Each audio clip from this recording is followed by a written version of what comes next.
Hello po mga kababayan, kamusta po kayong lahat? And once again, welcome back to another episode of Simply Talkies Vlog.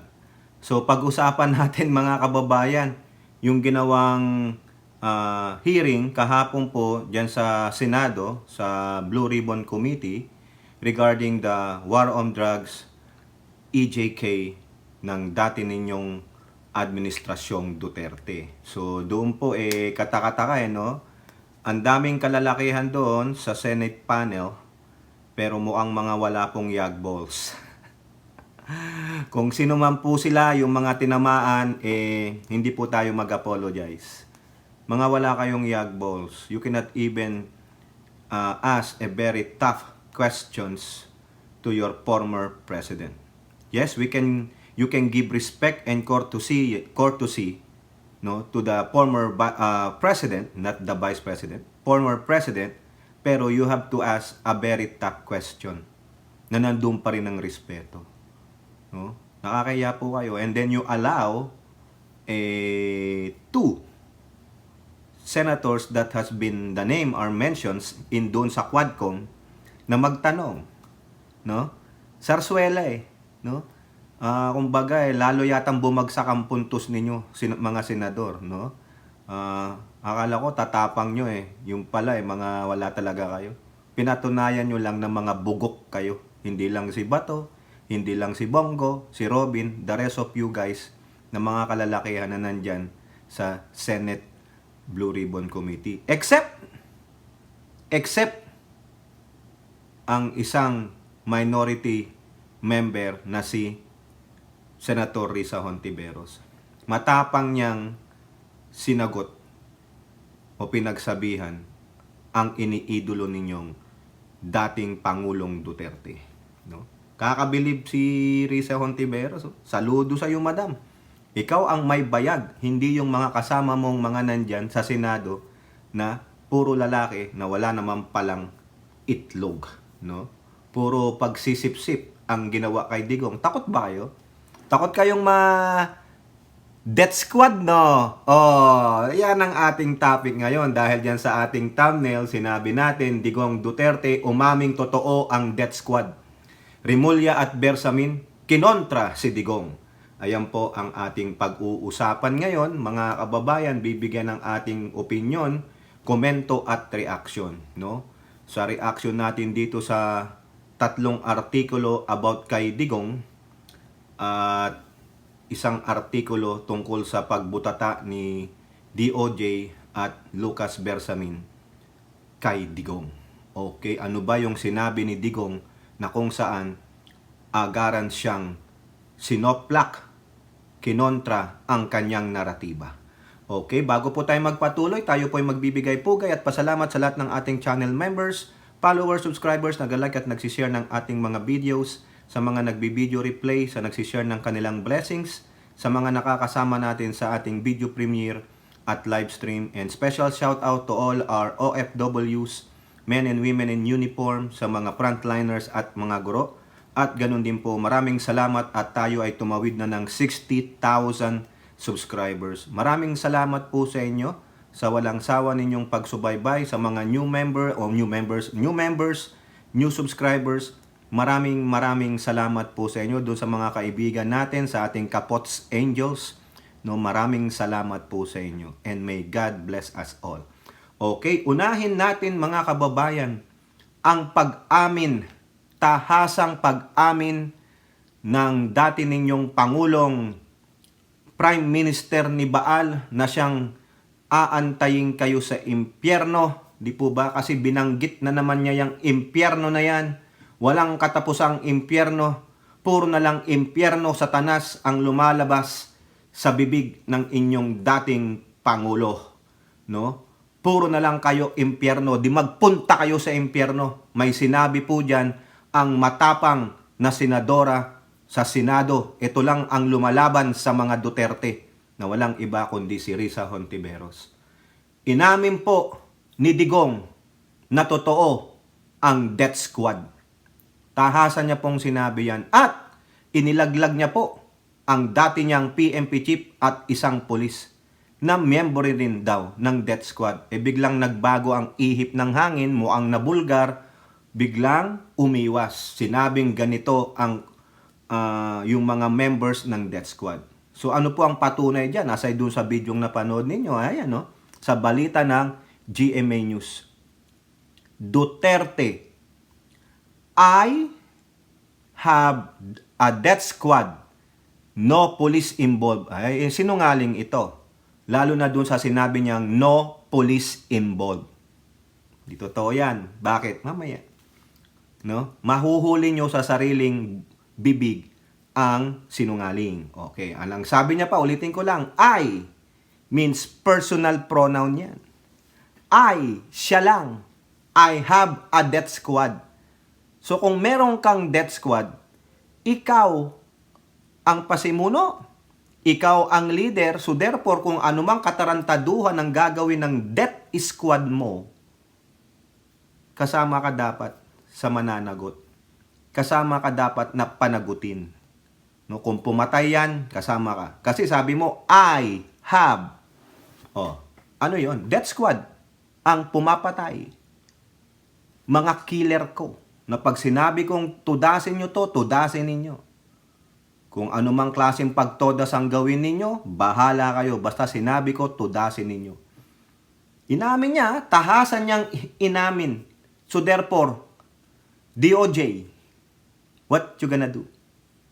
Inamin niya na na may death squad siya. At meron pa siyang lalong inamin dito. Talagang itong si Dugong, no? Siguro malinaw-liwanag ang kanyang utak dito. Napaamin ang gago. Basahin natin.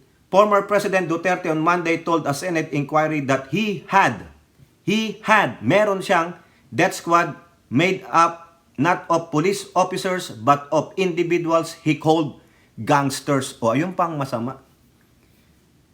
Imbis na gumawa ka ng tama, imbis na dapat hindi mga gangsters, no, ang dapat mong utusan gumawa ng paghuli o whatever, yung mismong ginawa mo, criminal versus criminal You allow it. Mga gangster to no? Whether criminal o ano man ang patayin nila yan Parang itong si Digong, alam mo yung, mafia to si Digong Oo. Parang alam mo yung mga sorry naman, sa Sopranos movie, no? Yung mga leader ng gangster, siya to Pero mo, mayor siya ng Davao that time, so tama pala yung si De Lima dati. Yung iniimbestigahan niya ang Davao Death Squad. Tama siya, lumabas ang katotohanan, Yun nga lang, sabi ni De Lima, nung tanungin siya ni Jinggoy, ba't di po kayo nag-file ng kaso against Duterte? Yung mga witnesses po, hindi po ready. Di ba? Saka ang powerful ni Digong during sa Davao Mayor. Di mo alam kung anong gagawin ni Digong. Baka utusan niya yung Davao Death Squad niya, itegi si De Lima. No? Grabe, On the first hearing on the Senate Blue Ribbon Committee investigation of the Duterte's administration's war on drugs, Duterte indicated that he wanted spared the police from liability. Mamaya, di ba, sinabi niya, bakit niya sinasabing walang pulis, pero lumabas sa bunganga niya. Sabi niya pa, quote, ako, makulong sa makulong. I can make the confessions now if you want. Nag-confess ka na Di ba? Sinabi niya, I had a death squad. Consists of gangsters, not police. Really? Talagang niyayari ko, pero wag mo naman idamay iyong mga pulis. Kawawa naman. Inamin niya talagang niyayari ko. Niyayari ko. Nag-uutos siya na yariin mo yang mga drugs personalities na yan. Whether sa police o sa gangster niya. Meron akong death squad, inamin.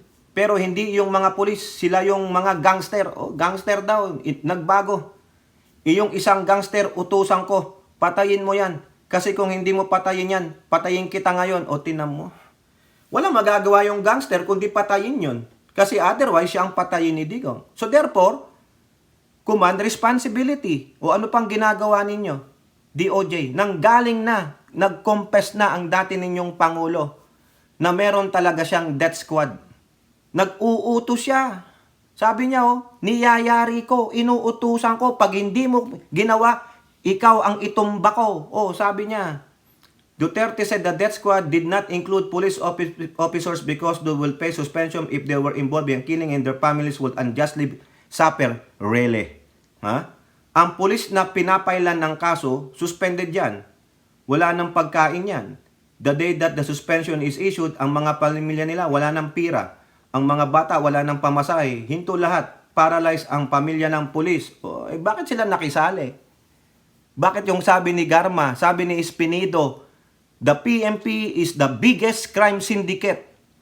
Malaman mo, yung palang mga hitman, yung mga riding in tandem, mga police, active or retired. Di ba? Bakit sasabihin nyo ni Espinido, under oath siya? Si Garma, sabi niya may mga reward, mga pulis ang bumuo ng kanyang Davao model ng drug war. Kaya pala, mga kababayan, yung sinasabi ni Digong na gangster daw, yung death squad niya. Kaya siguro yung binuo ni yung si Leopoldo, yung Napolcon chief dati, ay mga former police at isang convicted criminal.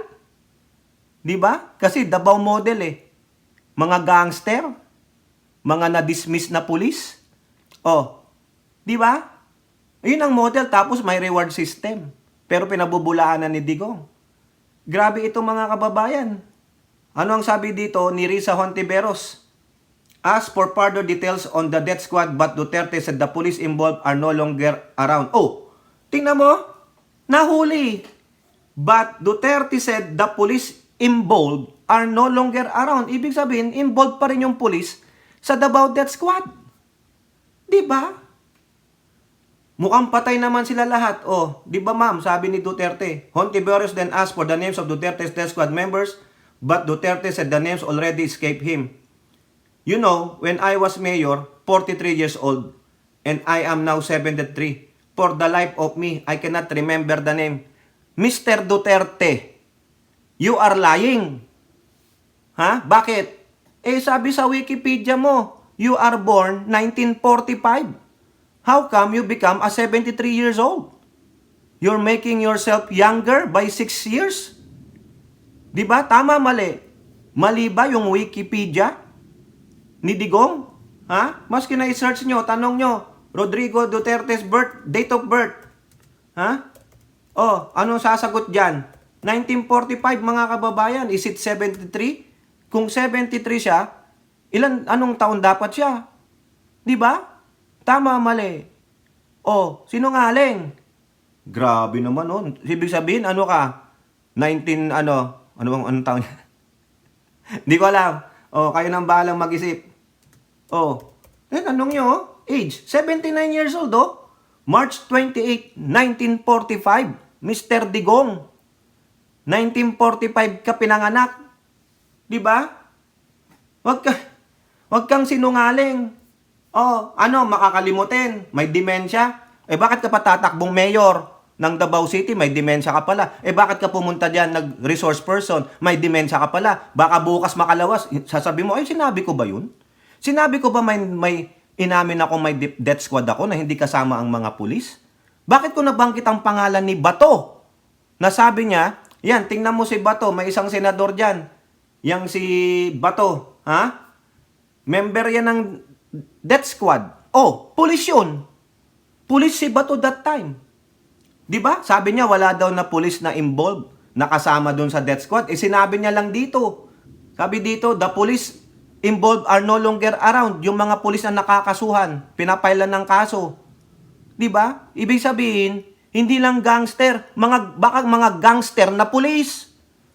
Kaya tama yung sinasabi ni Espinido, mga kababayan. The PNP is the biggest crime syndicate. Ano lang to ni Digong Palabas niya lang to Sinasabi niya lang na hindi mga pulis, kundi mga gangster. Di gangster na pulis. Di ba? Yung sinasabi niya ask for further details on the death squad, but Duterte said the people involved are no longer around. Oh, di ba? Grabe ito. Sino yung mga tao na yun na hindi around? Di ba? Oh, visit? Sinasabi niya, ano po mga pangalan?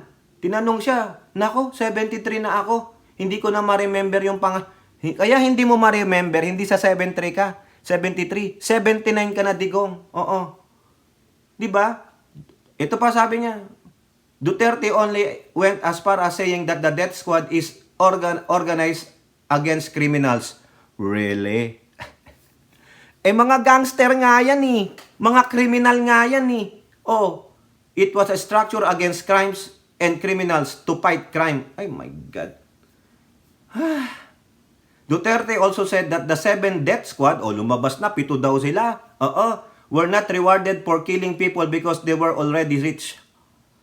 So, ibig sabihin yung mga pumapatay ng mga kriminal ay mayayaman. Naku, ang gandang script niyan. Napanood ko na yan. Parang kay Cardo. Oo, mga kababayan. Oo, scripted na scripted, mga kababayan. Napag-usapan na talaga. Yung parang dinner time. Oh, di ba? Dinner din pag may time, sabi ni Bato. Napag-usapan na. Ibig sabihin, 73 si Digong. Hindi niya nasa ulo yung script. Di ba? As if a certain Colonel Makasait is a member of death squad. Colonel. Duterte said this person is no longer around. Ma'am, alam mo sa totoo lang, mahabang istorya ito. Pero ang problema, ma'am, patay na yung tao. Ayun, namatay na kaagad si Colonel Makasait daw. Di ba? Grabe mga kababayan. Inamin niyang may death squad siya. Sinabi niya, mga gangster daw. Pero nung una, nabanggit niya, si Bato, member ng death squad. O si Danao, member din. Ilan ang napatay mo? Panoorin niyo yung video. Ayoko lang isama dito. Tingnan niyo yung buong balitaktakan nila ni Hontiveros, nandun yan. Si Bato, nilaglag. Di ba? Member ng death squad. Pero sabi niya, hindi daw mga pulis ang member ng death squad. Nung tinatanong siya sa isang kernel, sabi niya, patay na daw. Di ba? Ang galing ng alibay, ang galing ng script ni Digong. Hindi niya biglang maalala. Pero makalawayan na alala niya. Saka bakit siya umattend dito sa Blue Ribbon Committee ng Senado? Ano rason? Hindi siya maka-attend doon sa Quadcom. Why?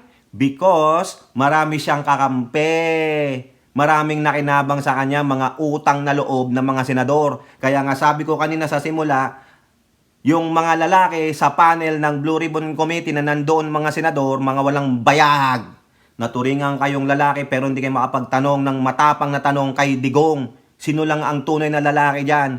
Si Risa Hontiveros. Talagang sinalagsalag niya si Digong. Eto pa ang masakit mga kababayan. Inamin niya rin. Sinabi niya sa mga polis niya, i-encourage nyo yung mga kriminal na manlaban. Ang hirap pag sinabing kriminal ka, nahuli ka ng pulis ng panahon ni Digong. Lalo na pag sinabing tulak ka, nakaposas ka. Paano pag yung katabi mo 2 pulis, nasiko mo lang, gumalaw lang ng ganun yung braso mo o dito sa kaliwa, patay ka na. Nanlaban! Ganon. O di kaya nautot ka lang, nanlaban! Nangati lang yung likod mo, gumanong-ganong ka, nanlaban. Kasi sabi ni Digong, encourage them. Baka sinasabihan ng mga pulis, sinipa yung baril. Manlaban ka na. Bilis, manlaban ka na. Inutos ni Duterte, instead na hulihin, itrato ng tama, ang human rights nila, kasi tao pa rin yan, kahit na anumang ginawang karumal-dumal niyan, dapat maparusahan. Hindi ka agad-agad na justice ang pagpatay dun sa isang suspect o kriminal. Kailangan pagdusahan nila ang ginawa nilang krimen. Makita natin sila'y binubugbog doon sa kulungan. Piniper yung dagol sila sa kulungan. Yun. Hindi instant death. Diba? That is so easy. No. Tignan natin kung kaya nila, kaya nila nasalagin yung ginagawa dun sa kulungan. Kaso nangyayari, naghari-harian pa sila sa kulungan. Di mala sila doon. Di ba? dagdag kaso-kaso hanggang sa tuluyan na silang ma-fade away sa mundo. Hindi yung bibigyan mo ng isang the justice is in the barrel of the loaded gun. Di ba? He instructed his policemen to encourage all criminals to fight. Di ba? Hinihikayat nila. Manlaban kayo, manlaban kayo. Sabi ko nga sa inyo, pag nautot lang pak, pak, pak. Nangati ang likod, pak, pak, pak. Napaganon lang yung siko, pak, pak, pak. Hindi lang nagustuhan ang sinabi ng suspect o nung kriminal, pak, pak, pak. Patay. Oo. Ito ang sabi ni Digong. Former Duterte on Monday admitted before a Senate subcommittee that he has instructed another pronoun. He, he. Hindi pa ba yan, isang trigger para imbestigahan siya? Sa pag-admit niya na mayroon siyang death squad?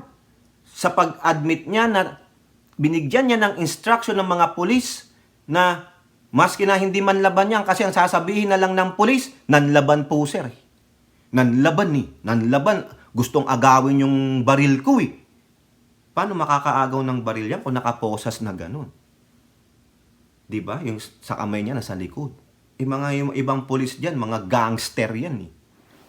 Kaya kawawa ang pulis dito. Hindi katiwa-tiwala ang mga pulis ngayon, mga kababayan. Dama yung matitinong pulis. Sorry naman Sorry naman po, PNP Chief Marbil sorry. Pero kailangan mong ireforma ang kapulisan bago ka magretiro. If you can purge those bad apples or bad tomatoes, do it. Diba? Sabi niya, he instructed police officials to encourage, hinihikayat eh. Manlaban ka na! Huwag kang sumuko, manlaban ka! Magpaputok ka! Narinig nyo lang yung utot, akala nyo putok na, ayun, nirat-rat. To fight, encourage criminals to fight so they will have a reason to kill them. Nanlaban sir kaya tinegi na namin. Ang sinabi ko ganito, prangkahan tayo. Encourage the criminals to fight.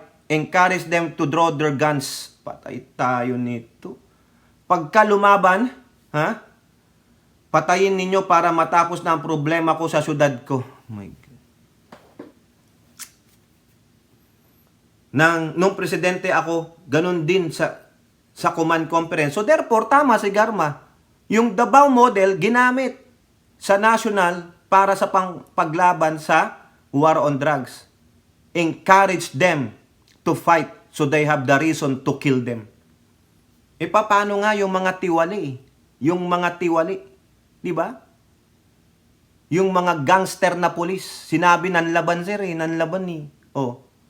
Siyempre, patay na yung biktima, paano pa makapagsalita yun? Di ang panalo dyan, yun lang sasabihin ng pulis. Kasi wala namang ebidensya. Kung may witness man, takot na magsalita kasi baka silang balikan. Pati ang pamilya nila.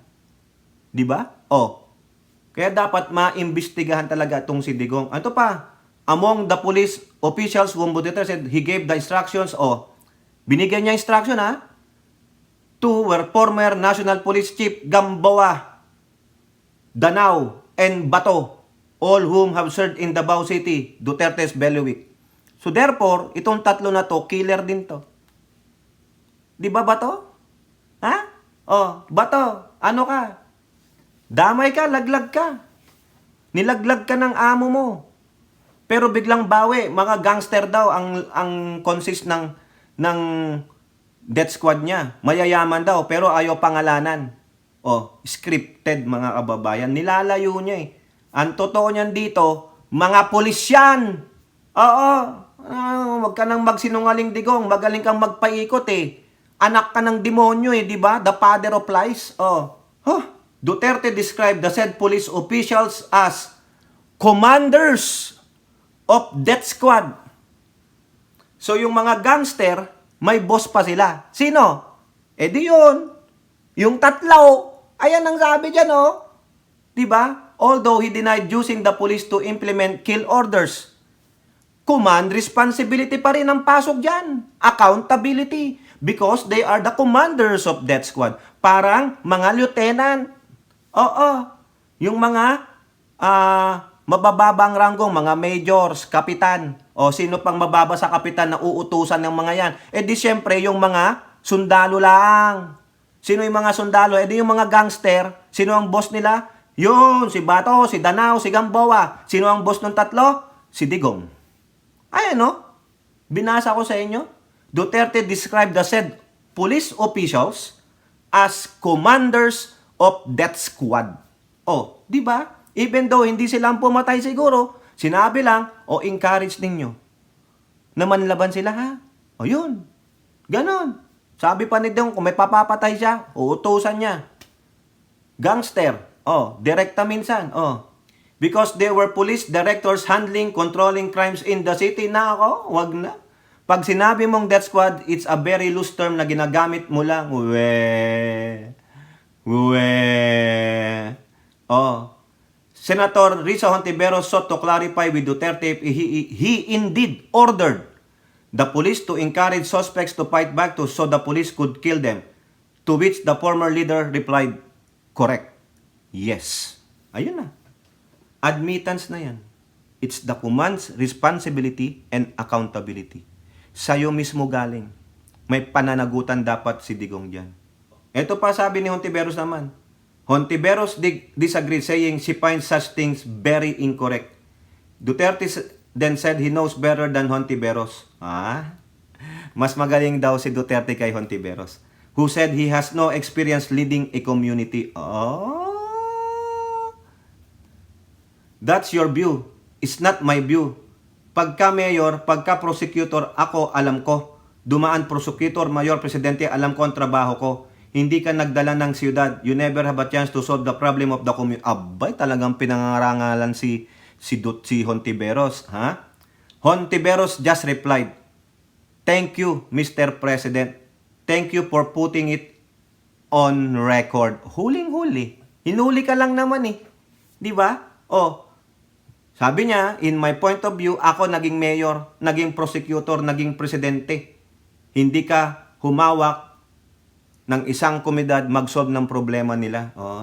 Ayun na pala yun. Pero ang pamamaraan mo, Duterte, is to kill them. Paano? Pag suspect pa lang. Suspect pa lang.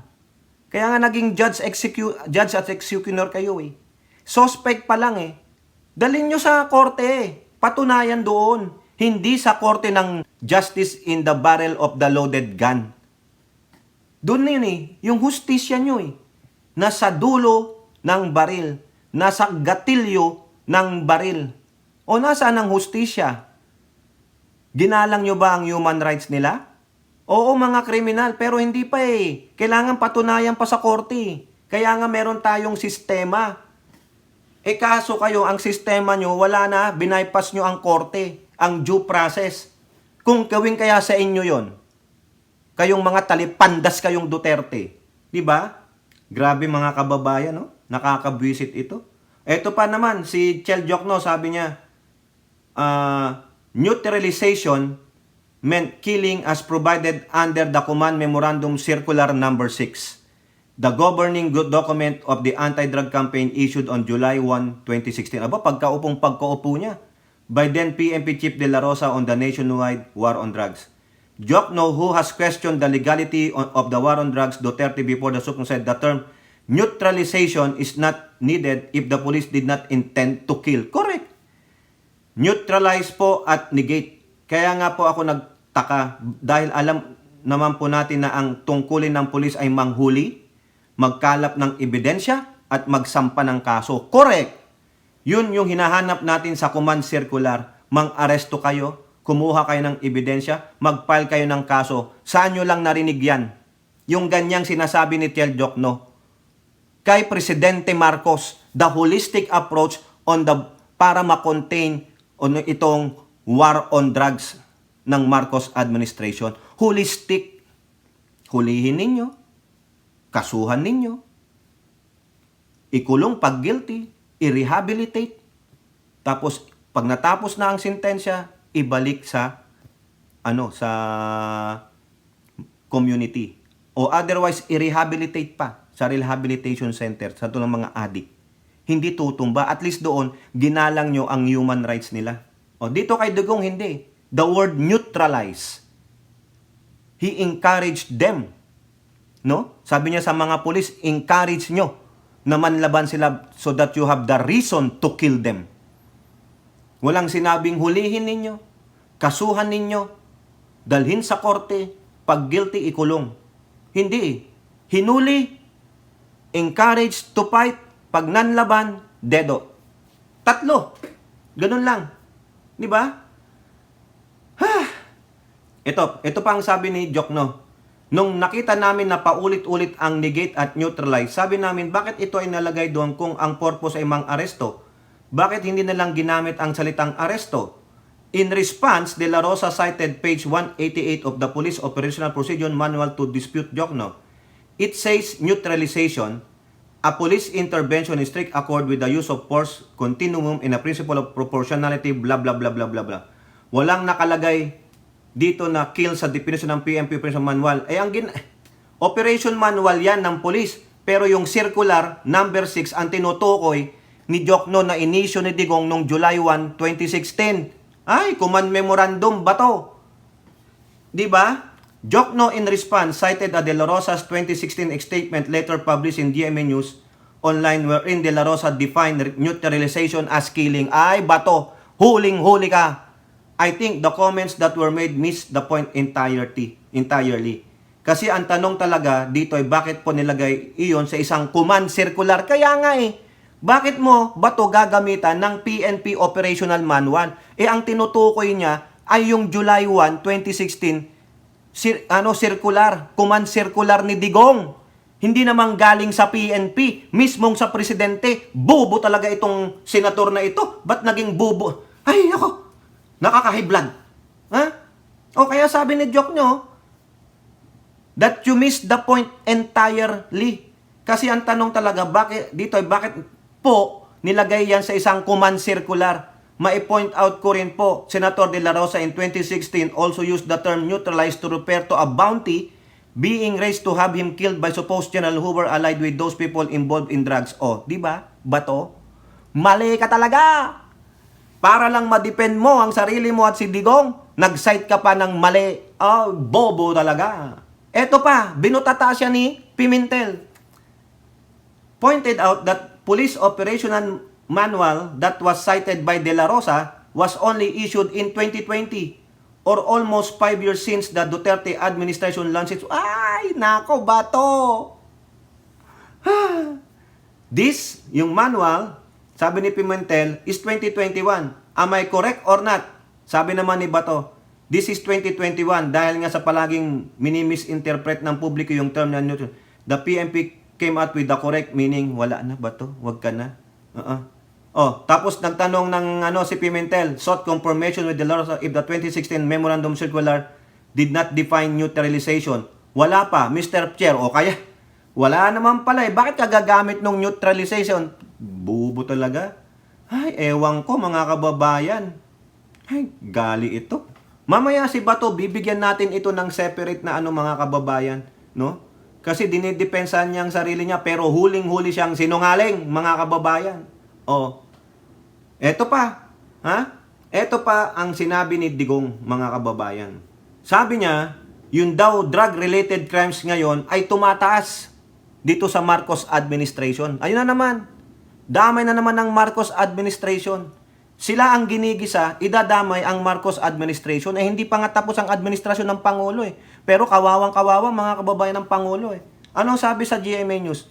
Duterte claims drug-related crimes on the rise anew. Pero bigla siyang kinontra kaagad yan. Pinabulaanan kaagad. Mabuti naman itong palace official na ito. Talagang bumalik siya. Talagang dedepensahan niya ang Marcos administration. Kita nyo Akala nyo Kala nyo kayong mga DD-shit makakaisa kayo? Bigla pong naglabas ng statement itong butihin nating executive secretary. Pero basahin muna natin yung sinabi ng tatay nyong demonyo. Quote, "It is unfortunate that drug-related crimes are on the rise again. Every day you can read about children being raped, getting killed and robbed, and just recently a drug den was raided within the Malacanang complex." Within the Malacanang complex. Nako, Nasaan yung children being raped? Wala po ako nababasa eh. Nasaan yung people getting killed and robbed? Nasaan? Ha? Ito, yung pinasabi nila na may ni-raid daw na drug den. Yung iba sinasabi sa compound, sa loob ng compound ng Malacanang. Ito naman, was raided within the Malacanang complex. O, nasaan yung Malacanang complex? Saan dyan? Kung sa loob, tignan natin. Pero po ibang sabi. Sa report pinabulaanan na rin yan ni E.S. Bersamin.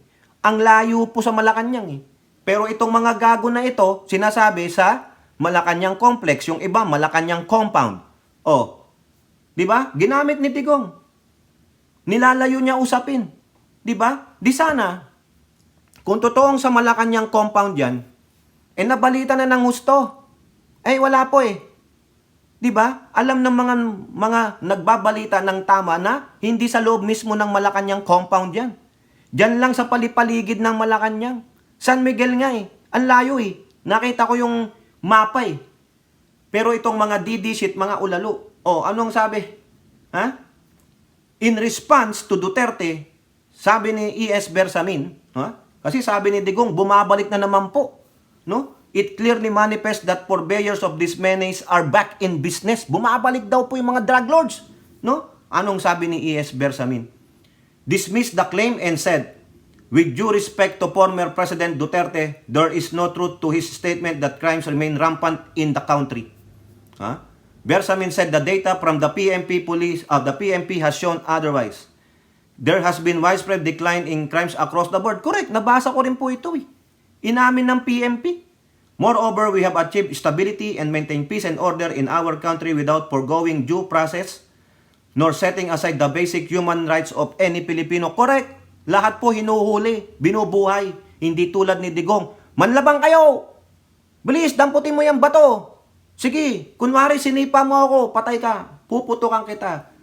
Bersamin also said the drug raid in San Miguel, Manila, which was mentioned by the former president during a session, was based on an outdated information. In that case, one suspect was arrested. Drug paraphernalia was seized and his partner is now being pursued by law enforcement. All of this shows that our country is safer, our people more secure, and our future more assured than ever before the stewardship of President Bongbong Marcos Jr. Di ba? Gonggong pala kayo Ha? Eto pa. Dito na lang tayo gumamit ng data sa the same na lang para hindi maraming article. Eto pa. Ang sabi naman ni DOJ Secretary Remulla, also belied, pinasinungalingan the allegation of Duterte saying that the country's peace and order situation has dramatically improved. With utmost respect for former President Duterte's leadership, we believe that his perception of an escalating war rate does not reflect the reality supported by concrete data. Walang data Di ba? The peace and order situation remains a top priority of the Marcos administration, and we are committed to assuring the Filipino people that our nation is on path toward greater stability and security. He said that Duterte's remarks were in contrast to data provided by the PNP. Ito ang sabi ng PNP. Crimes decreased by 10.66% or 324,368 from July 2022 to January 2024 from the 363,075 crimes recorded between December 20 and June 22. Aside from this, data also showed that there were also a decline in the 7 out of 8 processed crimes in the country, namely rape, physical injury, robbery, murder, carnapping, and homicide.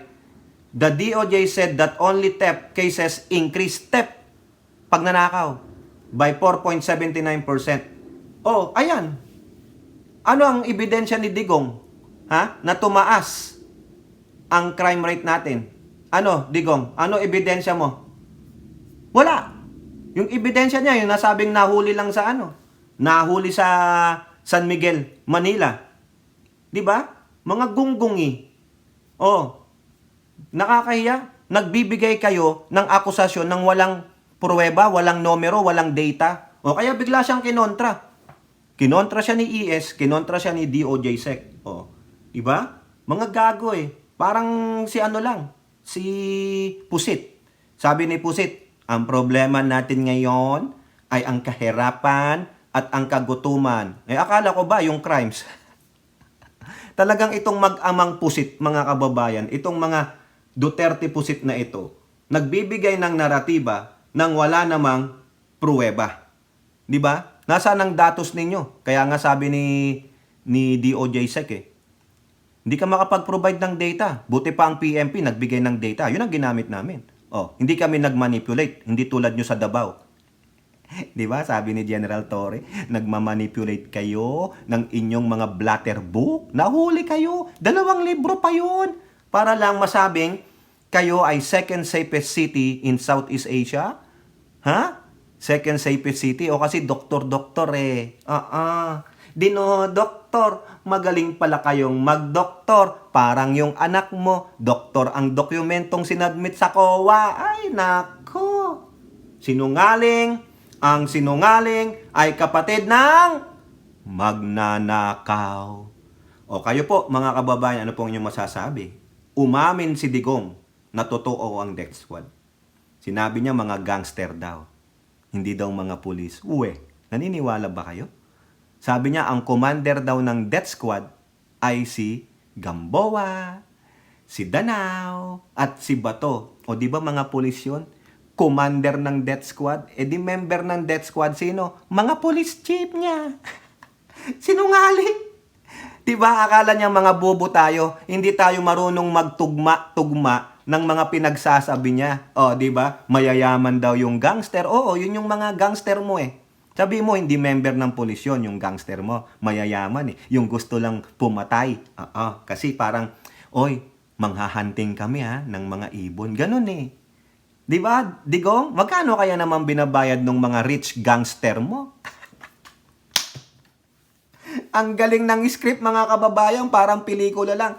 Tapos yung 3 police chief ay member ng death squad by being a commander. Huling-huli. Di ba? Binasa natin sa GMA News. Tama, mali. Tapos sabi niya, I encourage my policemen to tell those mga kriminal, manlaban kayo para may rason na patayin kayo. Nasaan ang due process? Nasaan ang human rights ng kapwa mo Pilipino? Suspect pa lang yung mga yan. Hindi pa napapatunayang guilty sa court of law. Pero ang korte ninyo is in the barrel of the loaded gun. Yung justice ninyo ay nandun sa barrel of the loaded gun. Tapos ito, yung sinasabi niya na tumaas na naman daw ang drug-related crimes, neck-neck mo. Sabi lang siguro dito nung dalawa, neck-neck mo. Kayo po, ano pong inyong masasabi? Comment down below. And don't forget to like and share. Hope to see you in the next videos. Bye-bye. God bless.